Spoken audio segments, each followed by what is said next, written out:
Use of significant figures है next हमारा topic. First of all significant figures क्या होते हैं ये समझते हैं, ठीक है।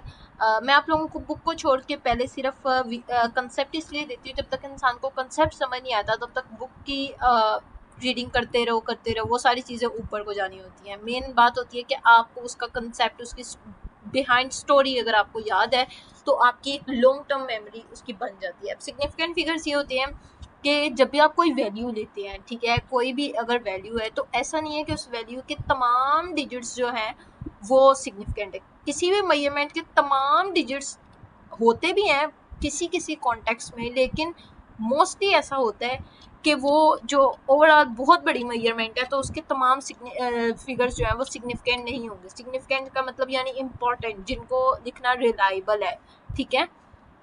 फॉर एग्जाम्पल अगर ये एक वैल्यू है, ठीक है, और इस वैल्यू में डेसिमल के बाद 1 2 3 डिजिट्स हैं, ठीक है। अब ऐसा नहीं है कि ये 3 के 3 ही रिलायबल हैं, ऐसा भी नहीं है कि इन तीनों में से कोई भी हम ड्रॉप नहीं कर सकते हैं। अब इसका यूज क्या है, सबसे पहले हम इसकी डेफिनेशन देखते हैं, ठीक है। Significant figures are accurately known digits plus the first doubtful digit in the measurement. अच्छा, ये जो डेफिनेशन है ये नीचे भी आप लोगों की दी गई है, लेकिन मैं आप लोगों को यहाँ पे पहले समझा देती हूँ कि सिग्निफिकेंट फिगर्स तमाम ऐसे एक्यूरेटली नाउन डिजिट्स, एक्यूरेट का मतलब होता है परफेक्टली नाउन डिजिट्स हैं, और उन डिजिट्स के साथ एक जो लास्ट वाला डिजिट होगा वो उसका डाउटफुल डिजिट होगा, plus the first doubtful digit in the measurement. First doubtful digit का मतलब ये नहीं है कि पहला ही डाउटफुल है, उसका मतलब ये है कि एक जो डाउटफुल डिजिट होगा मेजरमेंट के अंदर उसको भी बीच में इंक्लूड किया जाएगा। तो फिर हम देखेंगे कि उनमें से सिग्निफिकेंट फिगर्स कौन से हैं, ठीक है। अब सिग्निफिकेंट फिगर्स यूज क्यों होते हैं, सबसे पहले ये देखिए। यूज इसलिए होते हैं कि एक्यूरेसी किसी भी चीज़ की शो करने के लिए, यानी अगर आपको एक आपने मेजरमेंट किया और आपको ये पूछा जा रहा है कि कितनी को एक्यूरेट है, तो आपको पता है कि हर चीज़ में अनसर्टेनिटी होती है। आपने अनसर्टेनिटी कैलकुलेट की है या नहीं की, वो बहुत बड़ी वैल्यू है, तो फिर आप कैसे करेंगे उसको कैलकुलेट। आपको उसकी एक्यूरेसी शो करने के लिए उसके सिग्निफिकेंट फिगर्स निकालने पड़ेंगे कि भाई ये वाले जो रिलायबल डिजिट्स हैं ये हमारी वैल्यू में सिग्निफिकेंट है। कन्फ्यूजन से बचाते हैं, ठीक है, यानी आपकी कंफ्यूज नहीं होंगे कि आप एग्जैक्टली यही है या एग्जैक्टली ये नहीं है। इजी कंपैरिजन कर सकते हैं दो वैल्यूज़ के दरमियान में, आपको पता चल जाएगा कि ज़्यादा रिलायबल ये वाली है तो मतलब कि यही बेस्ट है। रिलायबल रिजल्ट्स यानी कि परफेक्ट रिजल्ट्स, अच्छे रिजल्ट्स दे सकता है। सिग्निफिकेंट रिपोर्टिंग, साइंटिफिक रिपोर्टिंग का मतलब ये है कि अगर आपने कोई भी चीज़ को पब्लिश करना है तो फिर आप लोग उसको एक्यूरेटली आप उसको लिख सकते हो, ताकि अगर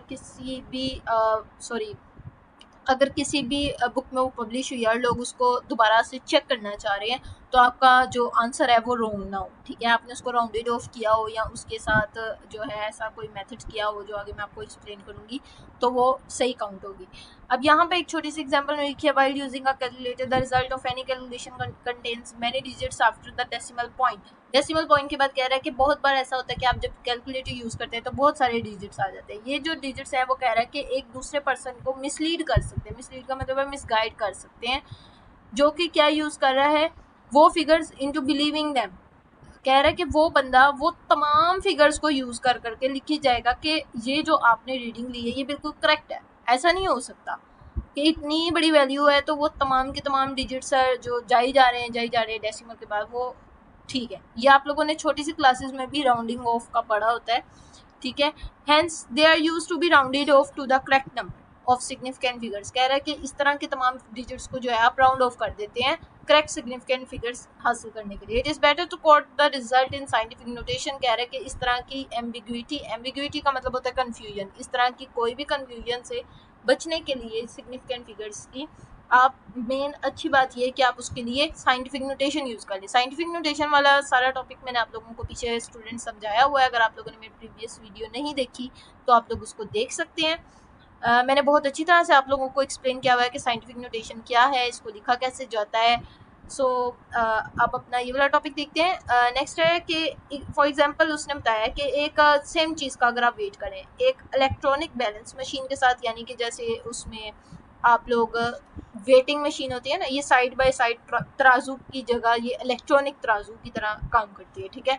लिवर बैलेंस है, कह रहे हैं आपने अगर कोई भी चीज़ है उसको मेजर कर रहे हैं एक इलेक्ट्रॉनिक बैलेंस के अंदर या लीवर बैलेंस के अंदर, तो दोनों का मास अलग अलग आ गया। अब आपको कैसे पता है कि कौन सा ज़्यादा रिलायबल है? कह रहे usually the uncertainty of this and this, ठीक है, 0.01 एंड 0.001 जो है ये ड्रॉप कर दी जाती है। ये वाली अनसर्टेनिटी को कह रहे हैं कि हम इतना कॉन्शियस में नहीं लेके आते, क्योंकि एक बहुत ही छोटी वैल्यू काउंट की जाती है। आप इसको ड्रॉप कर देते हैं और जो एक रिलायबल आपके पास रिजल्ट आता है वो आपका सिग्निफिकेंट फिगर्स होता है। ये अगेन वही डेफिनेशन है जो मैंने आप लोगों को बताई है कि in any measurement accurately known digits and the first estimated और डाउटफुल डिजिट, एस्टिमेटेड यानी कि जिसका अंदाजा लगाया जा सकता हो, वो तमाम मिलके सिग्निफिकेंट फिगर्स बनाते हैं, ठीक है। नेक्स्ट है कि वर्किंग विद सिग्निफिकेंट फिगर्स। अब सिग्निफिकेंट फिगर्स के साथ आप लोग वर्क किस तरह से करते हैं, ठीक है। पहले ये देखते हैं, non zero digits are always significant, zeros depend on their position. कह रहा है कि जो तमाम डिजिट्स हैं, अच्छा स्टूडेंट्स ये एक रूल्स की तरह है, ठीक है, कि आप किस तरह से सिग्निफिकेंट फिगर्स को निकाल सकते हैं। कह रहे कि जो नॉन जीरो डिजिट्स हैं ना वो हमेशा सिग्निफिकेंट होते हैं, ठीक है। तमाम ऐसे जीरोस वो तमाम ऐसे नंबर्स 1 to 9 तमाम ऐसे नंबर्स वो तमाम सिग्निफिकेंट होंगे और जीरोस की पोजीशन पे डिपेंड करता है। फॉर एग्जांपल अगर 001 है तो आपको पता है कि लेफ्ट साइड पे जितने भी जीरोस होते हैं वो तमाम काउंट नहीं होते विदाउट डेसिमल में, ठीक है। इसी तरह से नेक्स्ट सारे पढ़ेंगे हम, वन बाय वन इसको स्टार्ट करते हैं। All digits 1 to 9 are significant. However, zeros may or may not be significant. In case of zeros, the following rule may be adopted. अब ये जो सारे rules हैं ना ये zeros के लिए, ये आपको एज अ लॉन्ग क्वेश्चन भी आ सकता है, ठीक है, 4 नंबर का। तो आप लोग इसको अच्छी तरह से समझें और इसको अच्छी तरह से याद कर लें। A zero between two significant figures is itself significant. ऐसा जीरो जो कि दो significant figures के दरमियान है वो भी significant होगा, ठीक है। जीरोस टू द यहाँ पे मैं आप लोगों को दिखा देती हूँ, जैसे कि अगर मैं यहाँ पे ही आपको लिख के दिखा देती हूँ, जैसे कि हमें पता है 6 और 9 ये दोनों ही सिग्निफिकेंट फिगर है, इनके दरमियान में अगर कोई जीरो है तो ये भी सिग्निफिकेंट ही काउंट किया जाएगा, ठीक है। फिर है zeros to the left most significant figure is are also not significant. For example non zeros in this and this are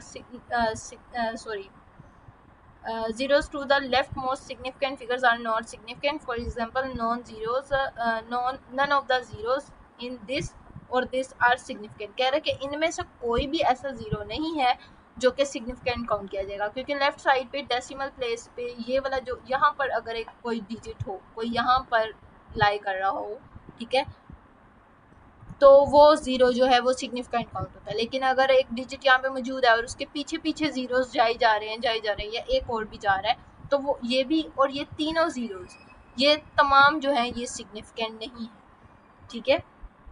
zeros to the right of the significant figure may और may not be significant. कह रहा है अगर एक यानी यहाँ पर ये जो 5 है, ठीक है, इसके राइट में अगर कोई वैल्यू में जीरो है तो वो सिग्निफिकेंट हो भी सकता है और नहीं भी। ये कैसे है, in decimal fraction zeros to the right of the significant figure are always significant. कह रहा है कि डेसिमल प्लेसेस में यानी डेसिमल के यहाँ पे राइट में जितने भी जीरोस जाएंगे वो तमाम जो हैं वो सिग्निफिकेंट ही होते हैं। For example are the zeros in this and this are significant, क्योंकि ये डेसिमल के राइट साइड में, लेफ्ट साइड वाले नॉन सिग्निफिकेंट होंगे और राइट साइड वाले सिग्निफिकेंट होंगे। However in integers like 8000 the number of significant zeros is determined by the precision of the measuring instrument। यानी एक measuring instrument कितना को अच्छा है, कितना को रिलायबल है, आप उस पर डिपेंड करेंगे कि ये वाले आपने पूरे के पूरे लेने हैं या इनको राउंड ऑफ करना है, इनको क्या करना है। If the measuring scale has the least count of 1 kg then there are 4 significant figures in the scientific notation this, ठीक है। आप इसको साइंटिफिक नोटेशन में कन्वर्ट करेंगे और उसके बाद इसको निकालेंगे किलोग्राम में ही। If the least count of the scale is 10, कह रहा है अगर कोई भी स्केल है जिसका कि लीस्ट काउंट जो है वो 10 kg है, then the number of significant figures will be 3 written in the scientific notation this. कह रहा है अगर 1 kg है तो आपको पता है कि 3 ठीक है, k का मतलब क्या है 3, तो आप उसको पीछे 3 डिजिट्स लेके जाके इसको इस तरह से लिख सकते हैं। लेकिन अगर वो कह रहा है 10 है, 10 kg है, तो आप 10 kg को इसके अंदर मर्ज करके तो एक वैल्यू एक जीरो जो है वो 10 खा गया, ठीक है, 10 यहाँ पर उसको रिप्लेस कर गया, लेकिन आप यहाँ पर पॉइंट को करके इसके ऊपर से इस तरह से पावर को दे सकते हैं और इसको कैलकुलेट कर सकते हैं। ठीक है, ये इतना कोई ख़ास मुश्किल नहीं है ना, इसमें कोई ख़ास वर्डिंग ऐसी यूज़ करनी होती है। हाँ, आपको कंसेप्ट है तो आप उसको सही भी लिख सकते हैं, ज़रूरी नहीं है कि आप वर्ड टू वर्ड लिखें। When a measurement is recorded in scientific notation or standard form, जब कह रहा है कोई भी measurement जो है वो scientific notation में या फिर standard form में measure की जाती है, the figures में other than power of 10 are significant. For example, a measurement recorded this, ठीक है, has 3 significant figures. कह रहा है कि अगर एक मेजरमेंट को आप साइंटिफिक नोटेशन में या एक स्टैंडर्ड फॉर्म में, स्टैंडर्ड फॉर्म यानी एक प्योर फॉर्म या फिर उसकी ही साइंटिफिक फॉर्म में अगर आप करते हैं तो पावर ऑफ 10 के अलावा बाकी तमाम फिगर्स जो हैं वो सिग्निफिकेंट ही काउंट होंगे। जैसे कि मेजरमेंट में ये तमाम फिगर्स सिग्निफिकेंट हैं और ये जो है ये भी सिग्निफिकेंट है। इनके अंदर कह रहे 3 सिग्निफिकेंट फिगर्स मौजूद हैं ये वाले, ठीक है, क्योंकि पावर जो है वो काउंट नहीं होगी। मेन हम डिजिट्स की बात करें, डिजिट ये वाले 3 काउंट होंगे। तो स्टूडेंट्स नेक्स्ट अप ये वाला जो रूल है, ठीक है, ऊपर वाले रूल्स में भी आपने ओनली 5 रूल्स याद करने होते हैं और एज अ कंसेप्ट वाइज बिल्कुल मैंने जैसे बताया आपको कि एज अ कंसेप्ट लेना है आपने ओनली, ठीक है, और थोड़ी थोड़ी सी आप एग्जांपल लिख दें, वो एग्जांपल ज़रूरी नहीं है यही वाली हो, बस आपको कंसेप्ट होना ज़रूरी है कि आप लोग सिग्निफिकेंट नोटेशन को एक्सप्लेन कर लें, आप लोग यहाँ से ज़ीरोज़ को एक्सप्लेन कर लें कि राइट में हो तो क्या है, लेफ़्ट में हो तो क्या है। ये वाली वैल्यूज़ बेशक ना लिखें, खुद से लिख लें, लेकिन मेन आप लोगों ने ये वाली जो लाइंस हैं इनको याद करना है, ठीक है। कोई से भी 5 रूल्स आप याद कर सकते हैं। इसके बाद है मल्टीप्लाइंग और डिवाइडिंग नंबर्स, ठीक है। अगर आप फॉर एग्जांपल कैलकुलेटर के अलावा यूज़ करें या कैलकुलेटर को ही आपने यूज़ किया या वट एवर मैन्युअली कैलकुलेट करें, मैन्युअल होता है यानी हाथ से, ठीक है। आप लोग क्या करेंगे, जैसे फिजिक्स के न्यूमेरिकल्स में होता है, अब इतनी बड़ी वैल्यूज़ आ जाती है ना फिजिक्स में भी कि ये है ये है ये है, ये तीनों वैल्यूज़ आपको शो हो रही होती हैं फिजिक्स में, ठीक है। तो इस तरह की वैल्यूज़ में क्या करते हैं हम, मल्टीप्लाइंग या डिवाइडिंग जब नंबर्स हो रहे होते हैं दोनों में ही सेम फार्मूला थे, यहाँ पे ये डिवाइड ना भी हो रहा होता क्वेश्चन में, सिर्फ ये दोनों मल्टीप्लाई हो रहे होते तो भी यही रूल अप्लाई होता जो मैं आपको बताने लगी हूँ, और अगर डिवाइड हो रहे होते ओनली और ये वाला बीच में ना होता तो भी यही रूल अप्लाई होता। इसमें क्या रूल अप्लाई होता है, वो तो सीधे सीधे लिखे हुई चीज़ें हैं ना, ये वाली लिखे हुए डिजिट्स हैं, मेजरमेंट्स हैं, जिनके ऊपर हमने सीधा सा अप्लाई कर दिया, कैलकुलेटर की वैल्यूज़ है उन पर अप्लाई कर दिया। लेकिन यहाँ पर क्या है कि एक बहुत बड़ी वैल्यूज़ आपस में हो रही होती हैं जिनका जो आंसर है इस तरह से बहुत बड़ा निकल रहा होता है। इनके आंसर को सिग्निफिकेंट फिगर्स निकालने के लिए क्या करते हैं कि अब देखिए आप स्टेप बाय स्टेप एक एक कैलकुलेशन में देखिए, 1 2 3 4 4 सिग्निफिकेंट फिगर्स हैं, पॉइंट के बाद अगर देखा जाए तो 3 है, ठीक है। 1 2 3 सिग्निफिकेंट फिगर्स हैं, यहाँ पर कितने हैं, 4 सिग्निफिकेंट फिगर्स हैं, ठीक है। आप पर वैल्यू में देखें कि कितने सिग्निफिकेंट, मैंने आपको कहा था कि ये जो पावर्स होती हैं इनको काउंट नहीं किया जाता सिग्निफिकेंट फिगर्स में, ठीक है। आपने इनको काउंट करना है, ये 4 हैं, ये 3 हैं, ये भी 4 है, ठीक है। अब आपका जो आंसर है ये एक लंबा आंसर है, इसको इजी मेथड इसका ये होगा कि आप पहले इनके सिग्निफिकेंट फिगर्स गिन लेंगे, जब आपको गिन लिया आपको पता चल गया ये वाला जो है ये वाला इसमें 3 है, ठीक है। आपने देखा लीस्ट क्या आ रही है वैल्यू में, 3 सिग्निफिकेंट फिगर्स, इट्स मीन कि आप इसको भी 3 सिग्निफिकेंट फिगर्स लेंगे, 1 2 3, यानी आपको सिर्फ 5 तक चाहिए, डेसिमल के बाद सिर्फ 2 आपको वैल्यूज चाहिए, ठीक है। आप क्या करेंगे, as the factor this is the least number in the above calculation, तो जो सिग्निफिकेंट फिगर है वो भी 3 ही सिग्निफिकेंट फिगर्स लेगा। आपका आंसर आएगा 1.446, क्यों, क्योंकि ये जो 7 है ये इसकी वजह से 5 जो है वो राउंड ऑफ हो जाएगा। ये वाले थोड़े से हम रूल यहाँ पे पढ़ेंगे। अगर जो है कह रहा है फर्स्ट डिजिट आप ड्रॉप करेंगे, अगर फर्स्ट डिजिट कह रहे हैं लेस देन 5 है तो वो नंबर जो है वो डिजिट जो है वो रिमेन अनचेंज रहेगा, यानी वो सेम टू सेम रहेगा। अगर यानी आप लोगों ने क्या देखना है कि पहले सिग्निफिकेंट फिगर्स देख लिए, अब सिग्निफिकेंट फिगर्स में जोन सा फिगर लास्ट है उसके आगे वाला फिगर देखें। अगर आगे वाला फिगर जो है वो है मोर देन 5, यहाँ ये वाले 5 से नहीं हम नाप रहे, हम वैसे रूल अप्लाई कर रहे हैं कि ये वाला जो फिगर है ये 5 से ऊपर या 5 होगा तो आप इसके अंदर एक ऐड कर देंगे, ठीक है। अगर ये नहीं होगा तो आप अगर ये 5 से लेस है, ठीक है, तो आप क्या करेंगे, इसको वैसे का वैसे रहने देंगे। यानी अगर हमने यहाँ तक करना होता 1.4 तक करना होता, ठीक है, आगे 5 है तो आप इसको 1.4 ही रहने देते, समझ आ गई है?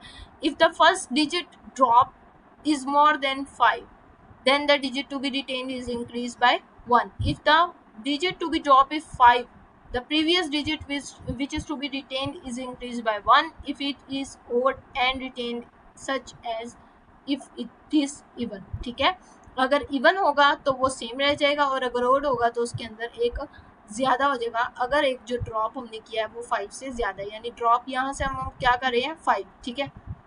अगर एक जो है वो 5 है, ठीक है, हमने बता दिया 5 से ऊपर वाले में पीछे में प्लस हो जाता है, 5 से नीचे वाले में पीछे में से कुछ भी नहीं होता। अगर 5 ही डायरेक्ट आ गया तो कह रहा है अगर ये वाली वैल्यू है ये आती है हमारे पास इवन नंबर में तो ये सेम रहेगी, और अगर ये वाली वैल्यू ओड है तो आप 5 की वजह से इसमें 1 प्लस कर देंगे। ये है राउंडिंग ऑफ के रूल्स। अगर आप पूछ जाते हैं राउंडिंग ऑफ के रूल्स क्या हैं तो ये है, वैसे ये आते नहीं हैं, ये सिर्फ यूजेज में ही यूज़ होते हैं। फिर है हमारे पास एडिशन और सॉरी ये इसने आपको आंसर भी लिख के दिखाया हुआ है कि वो बेसिक वैसे रही है, और ये 3 डिजिट्स तक बस उसने रेज करके दिखाया हुआ है, ठीक है। अब एडिंग और सब्ट्रैक्टिंग का क्या है? The answer should have the same number of decimal places as the number with the least decimal places. कह रहा आंसर जो है वो आप देखेंगे कि दोनों में से जो वैल्यूज प्लस या माइनस हो रही हैं जो सबसे कम वैल्यू होगी उसकी ले लेगा। जैसे कि यहाँ से देखें 1 2 3 है, 1 2 3 है, ठीक है, और ये 1 2 3 4 है। ये अब क्या हो रहा है कि आप ये कैलकुलेट करें, आपका आंसर आ गया ये वाला, ठीक है, ये बहुत बड़ा आंसर आ गया। आपने क्या करना है इसको कैलकुलेट करें।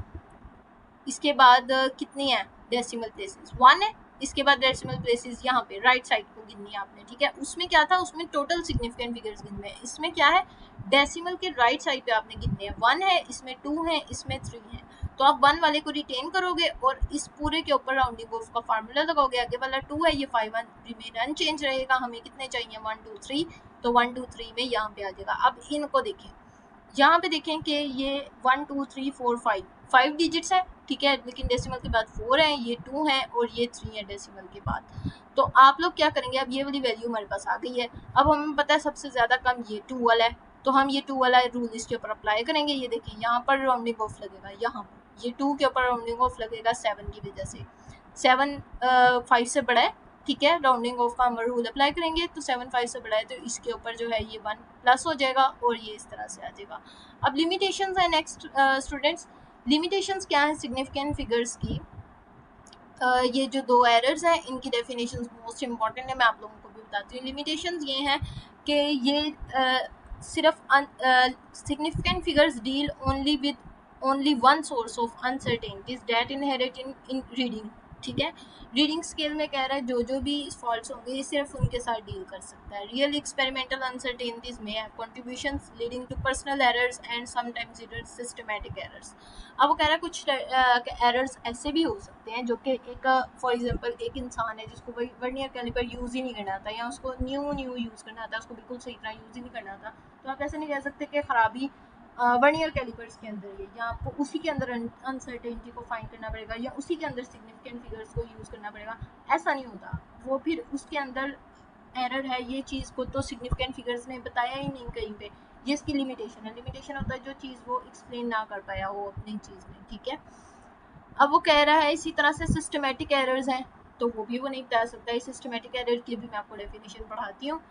One can not do better than that what the reading scale allows, ठीक है। रीडिंग स्केल जो आपको अलाउ कर रहा है बस उतना ही आप कर सकते हैं, उससे ज़्यादा आप नहीं कर सकते। But the total uncertainty may well be more than what the significant figure of the measurement would suggest. कह रहा है ऐसा भी हो सकता है कि जो सिग्निफिकेंट फिगर जो है वो हमने इसमें से निकाला है, अपने इंस्ट्रूमेंट में से निकाला है, तो कह रहा हो सकता है कि वो उससे भी ज़्यादा हो अनसर्टेनिटी, ठीक है, लेकिन आपको सिग्निफिकेंट फिगर्स को मद्देनज़र रखते हुए वही अनसर्टेनिटी निकाल के उसको सिग्निफिकेंट फिगर बनाना पड़ता है। हालांकि रियलिटी से दूसरी भी हो सकती है। एक इसका ये है कि ये दूसरे एरर्स नहीं बताता और एक इसका ये है कि हो सकता है कि ये ट्रुथ को छुपा दे और वो रियलिटी कुछ और ही निकल आए। रैंडम एरर क्या होता है, यानी ये दोनों जो डेफिनेशंस है ये मोस्ट इंपॉर्टेंट है आपके पेपर के लिहाज से, आपके पास पेपर्स में भी आती हैं और ये बोर्ड में भी आती हैं। Random error is the error that changes unpredictably from one measurement to another. कह रहा है अब एक मेजरमेंट है और दूसरी मेजरमेंट भी उसी स्टूडेंट ने की है और तीसरी मेजरमेंट भी उसी स्टूडेंट ने की है, ठीक है। यानी 3 पेंसिल्स हैं और उनकी मेजरमेंट 3 स्टूडेंट्स ने ली हैं और इस तरह से वो डिफरेंट आ गई हैं। तो जो स्मॉल डिफरेंस जो है ये रैंडम एरर हुआ कि रैंडमली ऐसा हुआ कि तीनों ही अनप्रेडिक्टेबली, यानी कि हम उसका अंदाज़ा नहीं कर सकते थे कि ऐसा भी होगा। तो ऐसी कोई भी छोटी सी एरर आ सकती है, उसको कहते हैं रैंडम एरर, जो एकदम से सामने आ जाए, ठीक है। और सिस्टमेटिक एरर ये होता है कि किसी भी इंस्ट्रूमेंट के अंदर, ठीक है। Systematic error is an error that occurs in the same way, क्या हो गया इसको, that occurs in the same way every time because of the defect in the instrument, ठीक है। कह रहा है सिस्टमेटिक एरर, मैं आप लोगों को ऐसे बता देती हूँ। सिस्टमेटिक एरर एक ऐसा एरर है, सिस्टमेटिक एरर एक ऐसा एरर है जो कि इंस्ट्रूमेंट के अंदर पाया जाता है और जो कि बार बार हमें नज़र आता हो। किसकी वजह से? इंस्ट्रूमेंट की ख़राबी की वजह से बार बार हमें नज़र आता हो, क्योंकि डिफेक्ट तो इंस्ट्रूमेंट के अंदर ही था। अगर आपका वर्नियर कैलिपर ही ख़राब है तो आप कितनी भी बार इसकी रीडिंग ले ही जाओगे, लेकिन वो एक बिल्कुल ह्यूज एक डिफरेंस आ जाएगा आपके आंसर में, जिसको कि पता चलेगा कि वर्नियर कैलिपर ही ख़राब था। अब एग्जांपल है a metre scale with a broken edge. कह रहे हैं कि एक ऐसा मीटर स्केल जिसकी कोना ही टूटा हुआ है, ठीक है, उसके अंदर सेंटीमीटर का वैसे ही फ़र्क आ रहा है, तो कह रहा है उसमें 0.2 एक्स्ट्रा भी निकाल सकता है। और एक स्लो स्टॉप वॉच है, वो मोर टाइम भी रिकॉर्ड कर सकती है। आप नहीं कह सकते कि इसने सही ही रिकॉर्ड किया होगा, ठीक है। इस तरह के एरर्स को जो है ये सिग्निफिकेंट फिगर्स जो हैं ये नहीं काउंट करते, ठीक है। इनकी लिमिटेशंस में ये दोनों एरर्स भी आप लोग ये भी लिख सकते हैं और इसके साथ ये सारी चीज़ें अपनी वर्डिंग में लिख सकते हैं अगर आपको 4 नंबर का आ जाए। तो स्टूडेंट्स इसी के साथ मुझे दीजिए इजाज़त। Thank you so much. अल्लाह हाफिज़। अगर वीडियो अच्छी लगी हो तो like and subscribe and share ज़रूर कीजिएगा। आप लोगों की सपोर्ट की बहुत बहुत ज़रूरत है, ताकि मैं upcoming videos, lectures, numericals upload कर सकूं। And stay tune with me. अल्लाह हाफिज़।